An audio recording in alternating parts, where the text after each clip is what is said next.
my mom used to watch. What was that white-haired guy's name? That was real popular. He's right on the tip of my tongue.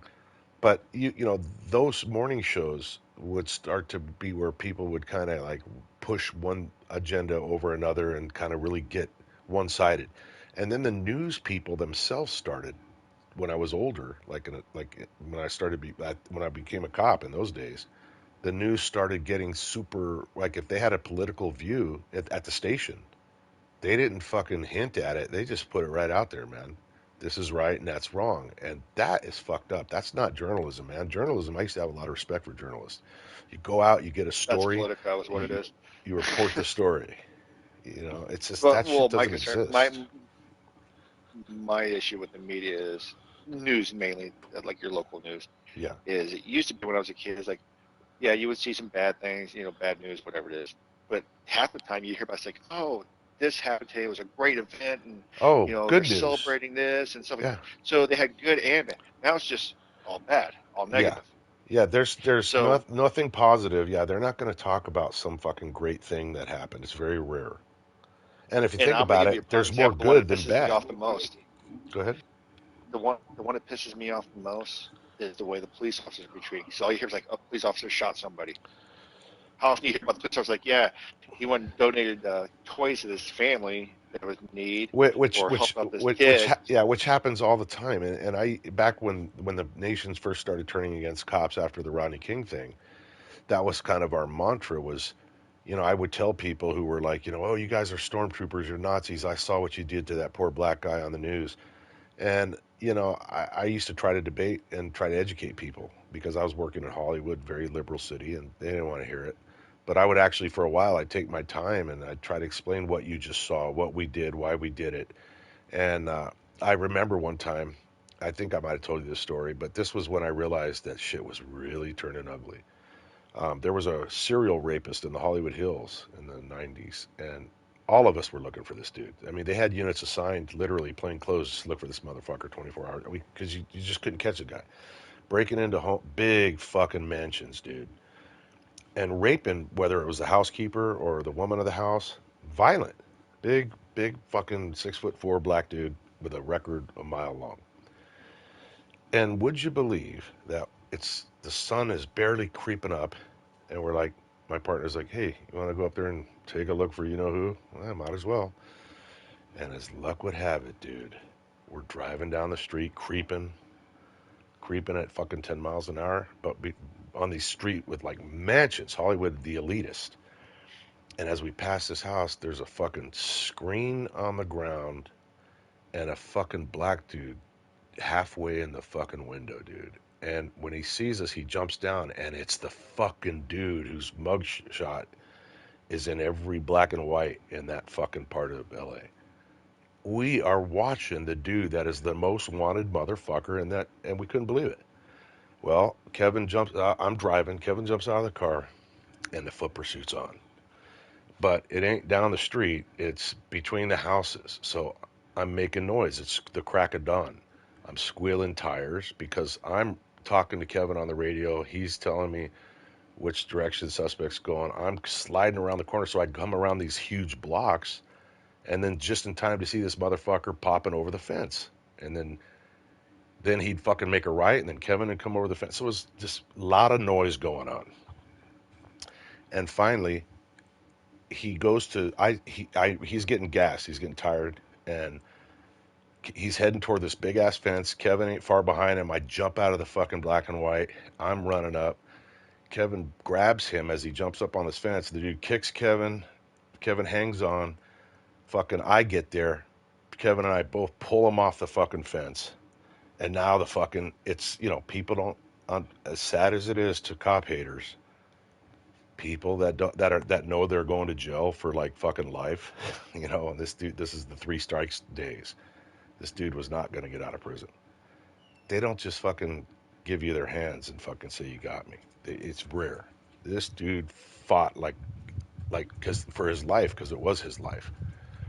And as this is all happening, there's some fucking fists being thrown, and finally we get him subdued because that's exactly what we did. We had to subdue him, get him cuffed, and there's a crowd of fucking people in these yards in like bathrobes and shit. It's like a movie, dude. And they're all congregating, coming from each house and kind of congregating across the street from where we are. Here's Johnny Naive, me.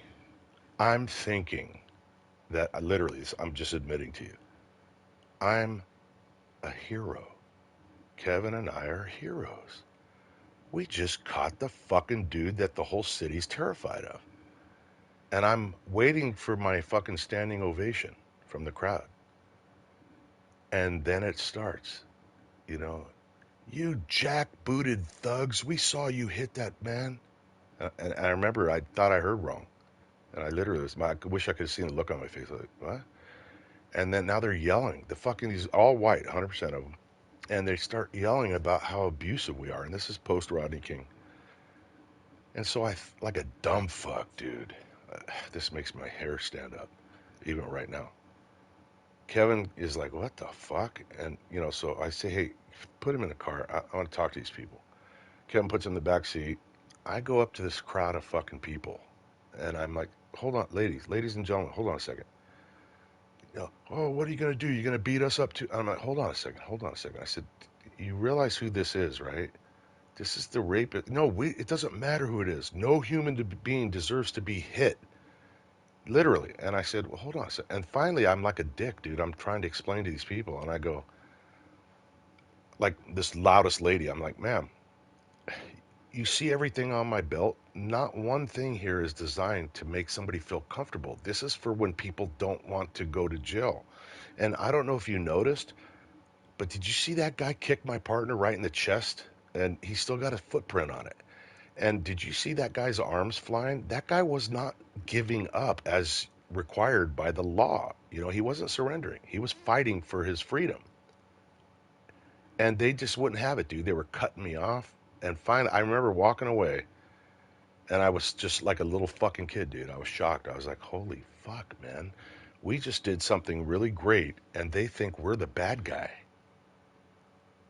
I can't remember why I even went into this, but it's just this whole thing about the police, man. And I remember I used to try and tell people, I feel stupid. I would tell people, listen, you see on the news, two white cops shot a black guy. I know you saw it last night, but I want you to know that all across the country, from coast to coast, 24 hours a day, while you were sleeping in the wee hours of the night, there are thousands and thousands of cops creeping down alleys and coming in contact with people that aren't the same color as them. And they're either getting arrested for crimes, or they're getting talked to and questioned and let go, and nothing bad is happening. Nobody's calling anybody a name, and nobody's getting shot. But you don't see that because that's not news. But this is happening every fucking second during our phone call or our conversation right now. It's happening all over. I don't have to tell you this, but it's that one fucking thing, man. I said, if you just hyper analyze every dentist in America and start reporting on the news all of the misconduct of dentists, eventually the way people are, they're going to think that all dentists are sex offenders or whatever the fuck it is. You can paint people any way you want to paint them, but you got to be smarter than that. You can't buy into that. Did I put you to sleep? Nope, I'm still here. Yeah, I mean, it's just it's mind-boggling how quickly people turned against police, and it's shocking. Not just because I was a cop. It's shocking even if I wasn't a cop. Come here, guys. I mean, Again, that goes back to argument one. They need to fix the education system because people are dumb and don't know how to do their own research and understand how things work in the world. but it feels almost like it's orchestrated. It's like the It teachers is have by media. changed.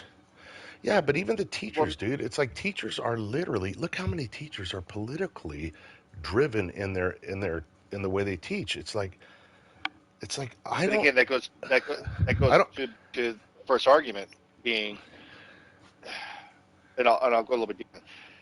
The education system is failing, so now and because greed's gotten into it, teachers' pay is not going up the way it should be going up. Teachers are barely making more than they did when I was in high Yeah, school. yeah, that is a fact. And so the caliber And goes down. Yeah, that's I'm right. assuming I'm assuming the same as there as it is here, that they're having trouble finding teachers, so they're lowering their standards now. Oh, yes, and guess what? To come full circle, that guess where else that's happening, and it's going to be fucking disastrous in law enforcement, dude. Anybody with a brain that watches everything we just talked about, you'd have to be a fucking glutton for punishment to join a police department right now. And what do you think's happening? They've lowered the standards and they're taking people with arrest records and gang activity and all this other because they got to fill the fucking spots with somebody. And if people think cops were bad, and I'm not saying cops weren't bad, there's always going to be, if you got 100 cops, there's going to be a handful that are bad. But compared to other demographics, it was pretty fucking small, at least in my time in my city. Um, but if they think it's bad now, but dude, they haven't seen anything yet. Wait till you because there were in my day cops became cops because they wanted to be the thing between good and evil. Yeah, there might have been some with power trips or got abused. I don't know, or bullied when they were kids. I'm not. I don't know the numbers, but the people I worked around and worked with wanted. They didn't even know how much they made. They would have done it for free. They were there for the right reasons.